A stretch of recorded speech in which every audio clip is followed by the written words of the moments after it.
Good evening, everybody. Everybody feeling all right? Yeah, everybody here having a good time so far? Yeah, we trying to have some more fun? All right, done.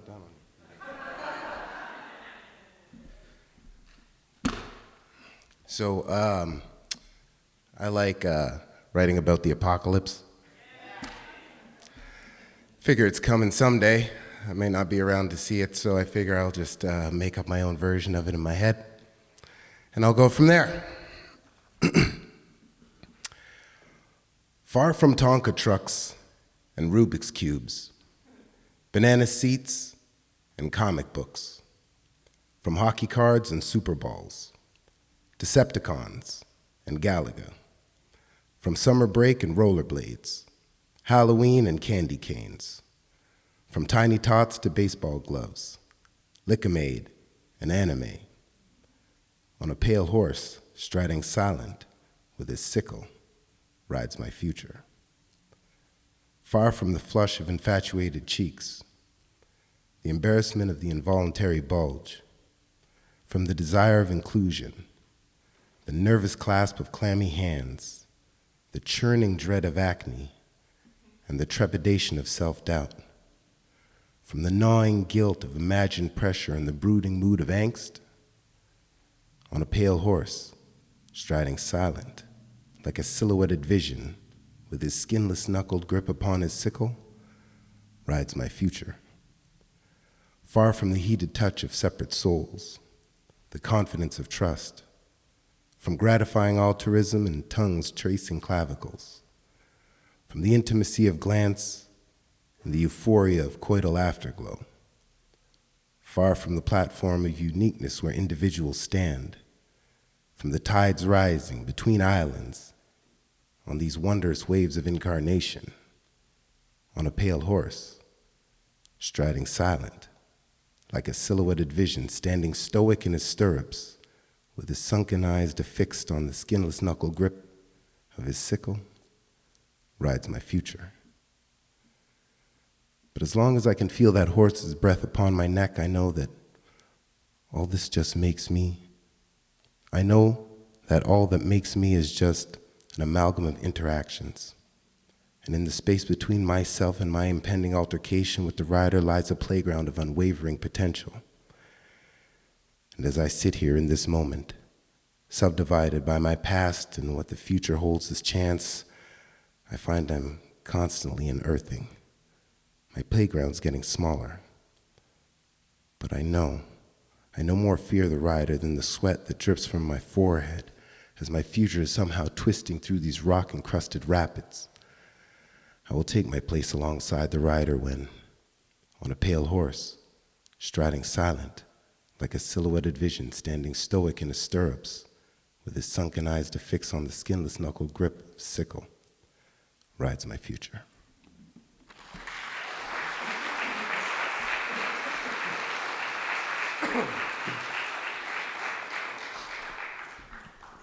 Not everything I write is apocalyptic.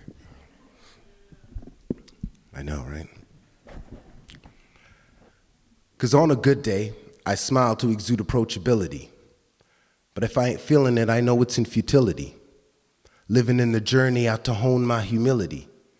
Teeth be nice and white because I chew a lot of celery. Ain't no competition because I'm only here to better me. Spent a couple times living lav in the revelry. Said I was committed, but I knew it's only simile. Looking for commitment with a heavy fit of chemistry. All praise due, made it to another sundown. Bend, don't break, Babylon forget bun down. Chiseling my headstone, beats up in my headphones. Spend a couple days brooding in my rest home. I seek a counterpart, we be heart to heart. Someone who with them I know that we can stand apart. Can a brother retry without having a restart? People think I'm deep. I'm just channeling the sad part.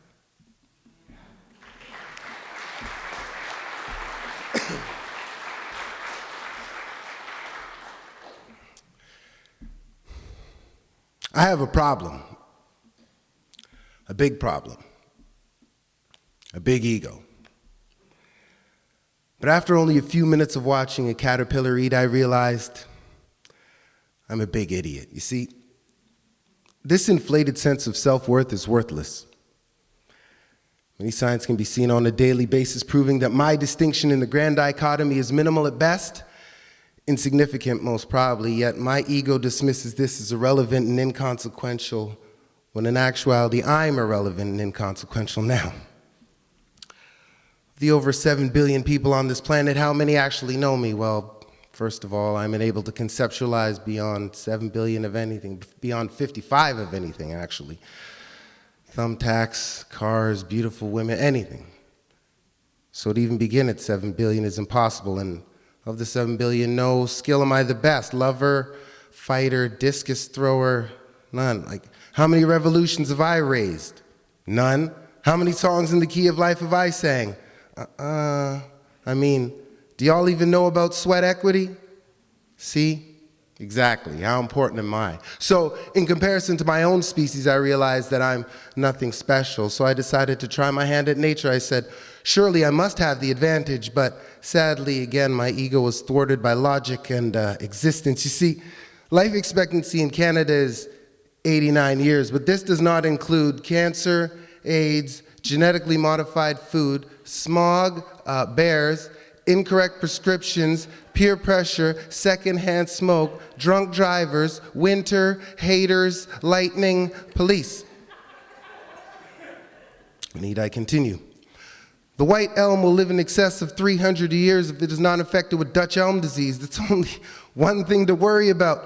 There are lizards and turtles that will live hundreds of years. I won't make it to 84. Most citrus trees can bear fruit well into their 80s.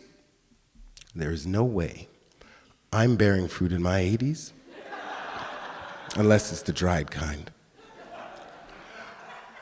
Most birds can fly, breathe air at high altitudes with no ill effects, swoop down, claw the hell out of things, and return to its home in a tree. I'm unable to fly unassisted. I'm often short of breath. Moving swiftly to eat has never been a ritual practice. And my home is constructed of bricks because nature will kill me. So after the initial shock wore off, I thought, well, maybe I'm going about this incorrectly. Maybe I'm too big for the planet. So I decided to delve into my relevance in relation to the cosmos. See, the universe is said to be all kinds of billion years old, expanding exponentially, and is virtually inaccessible to me due to the fact that I am human. I am not dense enough to withstand the pressure. I'm unable to withstand the cold, and again, the inability to fly independently really hampers my space travel. So now when I look to the stars, I realize that to myself, I might be full of greatness, but in the grand workings of all, my contribution may be lost in time or forgotten altogether. And you know what? I'm okay with that now.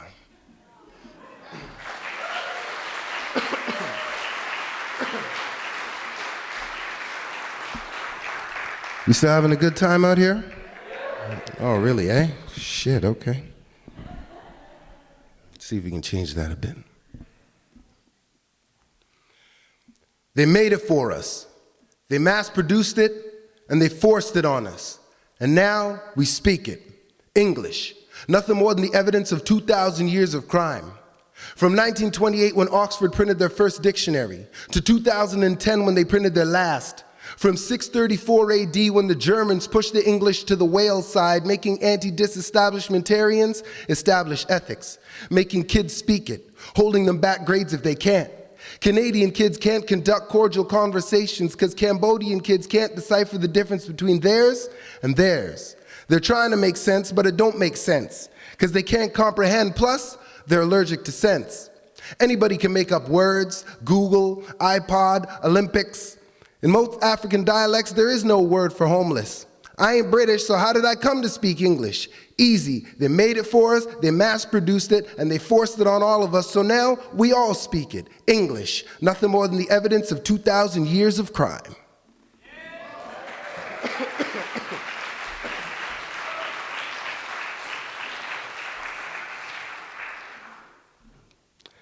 Well, that's even too tall for me. That's messed up. Yeah, see, I told you it would get kind of it was like, oh yeah, that was all fun, haha, the ego. And it was like, oh, shit. This guy.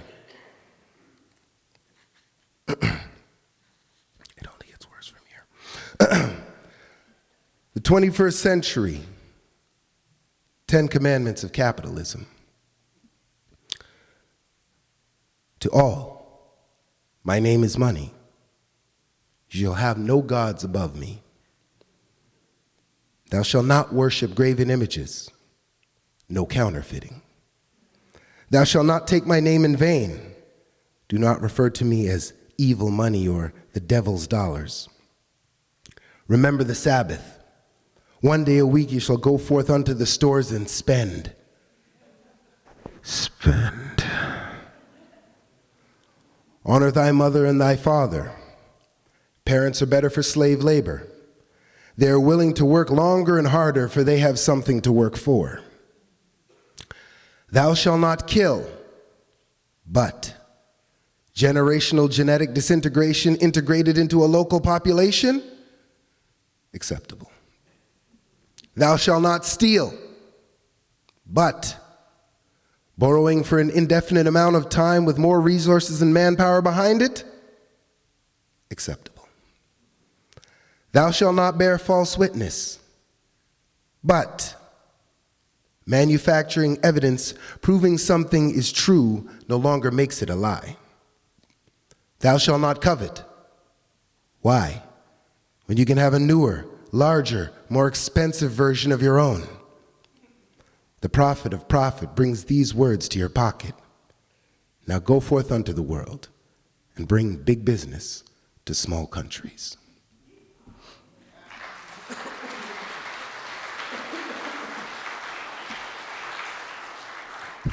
Am I still good for time? Yes?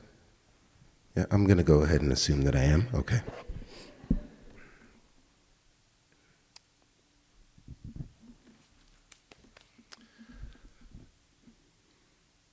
Since the beginning of the year, over 100 people of color have been murdered by police in North America. And if you listen carefully, you can hear all 99 names of Allah being called as victims breathe their last breath. The situation is heating up to 98 degrees. Not the band, but the racial struggle that's almost as old as the 97 pyramids that cover the globe. The 96 petals in my brow chakra got my extrasensory perception working on overdrive. Because Saturn might be 95 times the weight of Earth, but the burden of being black weighs heavier on my shoulders every day. The first time I was called a nigger was in '94, long before Flight 93 slammed those buildings in New York City. So don't tell me to be calm and stable like the 92 elements when every day before I leave my house I have to say Psalm 91, the Psalm of protection. As bad as it was in the 90s, it wasn't like this. I want to take an 89 DeLorean to 88 miles per hour. That's easier than turning on the news at 7:08 and seeing another Aboriginal university 86th. The 85th chapter of the Egyptian Book of Dead says, "He who knows shall never perish." Well, I know that 1984 was a book, and at 83 you can celebrate a bar mitzvah again.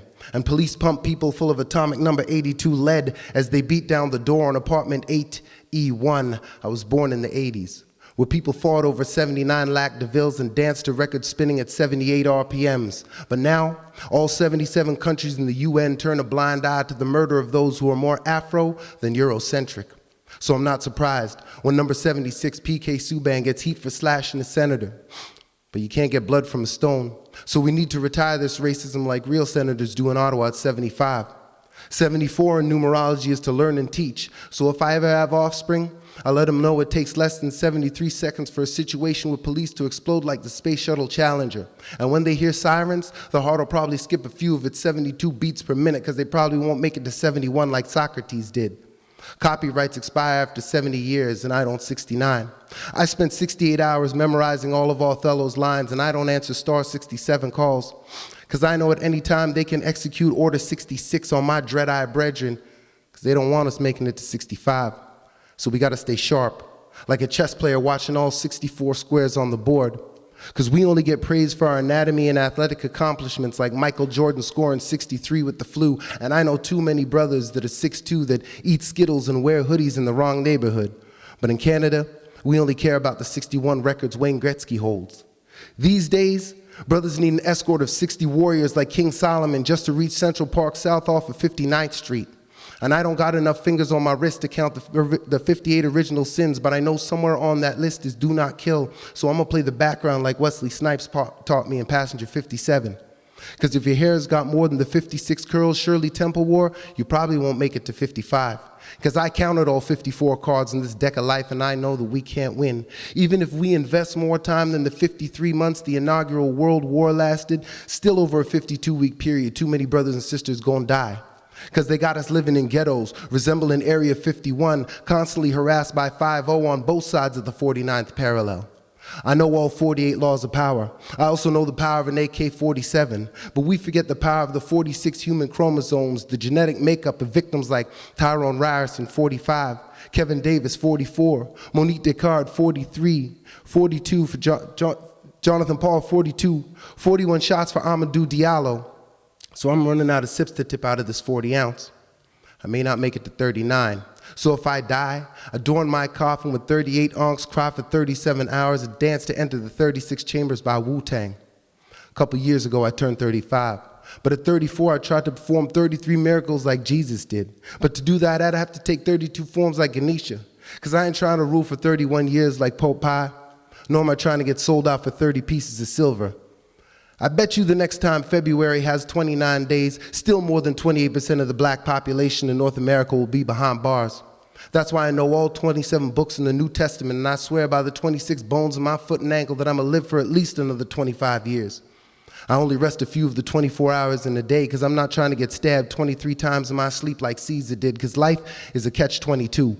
And living in the 21st century, you need to have 20/20 vision. Because once you hit 19, they'll still put you in jail for 18 years for one 7-gram spliff. So when I see that 16-character hashtag Black Lives Matter, I shake my head and wonder how many more deaths will scroll through my newsfeed in the next 15 minutes. Whether you live on the 14th floor or it's Friday the 13th, we long past the days of 12-inch vinyls. This is the 11th hour. We tried the ways of the 10 Commandments, but ran out of cheeks to turn. The 9 rings of power that rule the world have my belly filled with so much corruption that when people ask me if I'm hungry, I always give them the same answer. I already ate. The 7 deadly sins are running rampant, and some of my Muslim brothers are so confused they want 6 wives but can't pray to Allah 5 times a day. Makes me want to drop 4-letter words, but I know that things come in 3s, so take 2 pulls and pass, because there's more than one side to every story. We say we want to be one people, but honestly, we're doing 0 to get there.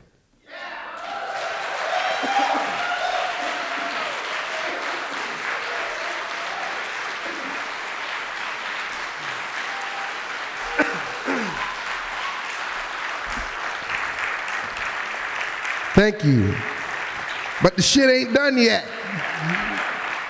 We still got a bit more.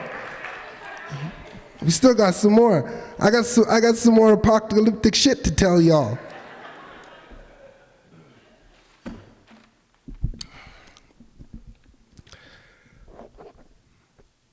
A red sun rises, and all we know is come and gone. The time for tears, regret, and malice have long vanished, for this is the end. Watching the smog drift skyward in the cities of the smug, sunken eyes squint from the glare of shattered glass. The breaking point is coming past, and we were broken. Our governments have given their final public address. National pride has fallen to the wayside. Global panic rises like the irradiated tide our leaders hide underground, hoping to be immune to the screams, the pleas, the sounds, hunkering down. Terrorism is a distant memory, and racism is as rare as drinkable water.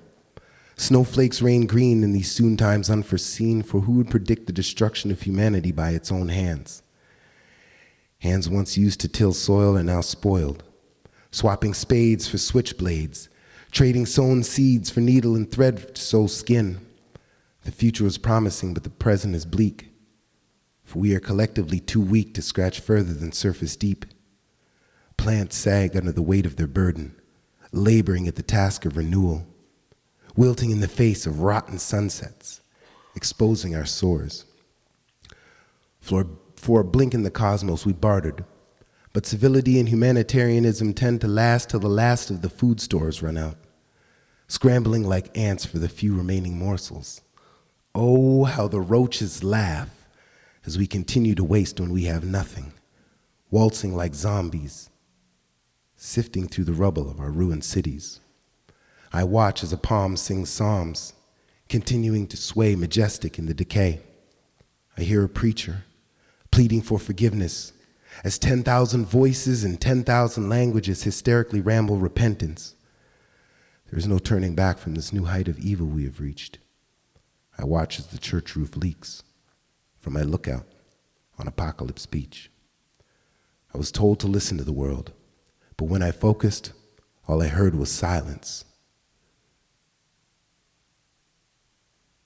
So I write this as a confession.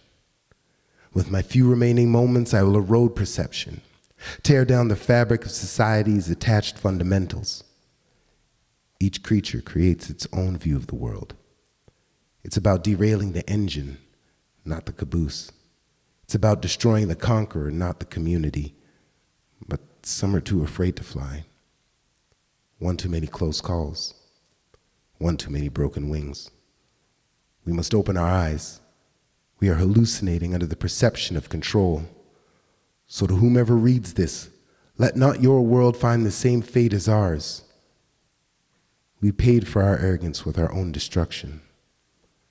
I fear this is the last time that we shall speak, yet I am calm and at peace. I stand ready as I watch the levees breach from my lookout on Apocalypse Beach.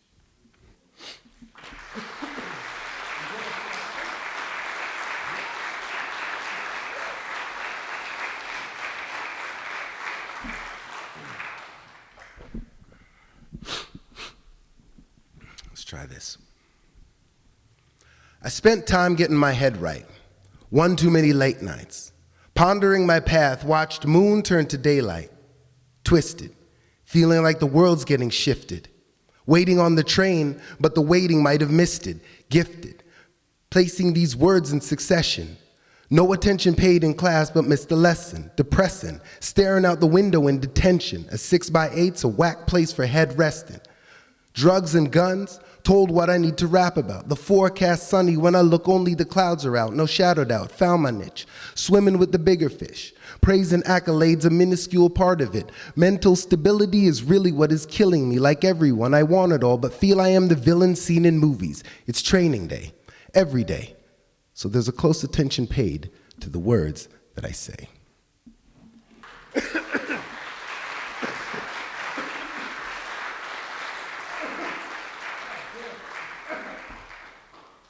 If you can't tell, I'm kind of sick. I wish I could make that up, but I can't. Oh, shit, you know what? No, I was like, yeah, let's go more apocalyptic, but then I was like, no, let's do something that's apocalyptic, but kind.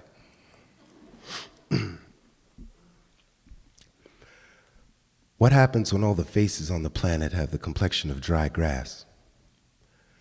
When every person in the world has the skin tone of khaki pants. When Raphael from France resembles Winnie from Guinea. Imagine, old women will no longer clutch their purses as we walk past each other, not making eye contact. Words like nigger, spick, gook, cracker will have no relevance, for they will all have dissipated like the foul night birds of an unclean dream. For how can you have malice towards the person facing you when their face is so similar to the face in the mirror? I pray for the day this racial separation is all typed out and the beauty of humanity can finally be heard in stereo. The way people would learn new languages would be astounding. No more distinction, a global family connected like conjoined twins, systematically striding towards equality and unity. Reservations will be reserved for dinner plans only. Old thoughts and ideas would fade like the setting sun on a summer's eve.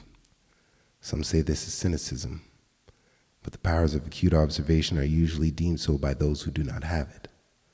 The path is clear, and our stride is steady towards this. And meditate on the day when hypocrisy will fade like a fart in a fan factory, harboring nothing but love and happiness, destroying loneliness and painful memories.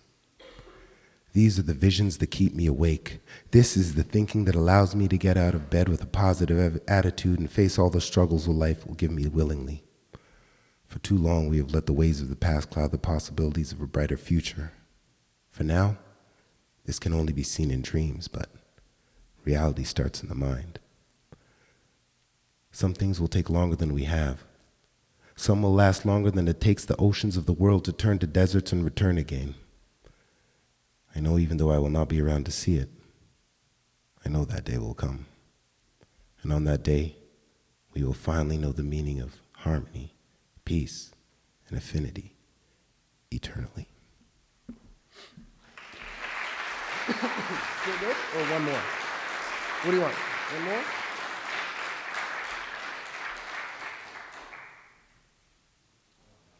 Well, yeah, we might as well end it on a good note. This is for everybody who's a writer and an artist and anything like that. And thanks for having me out here tonight. This is the last one for me.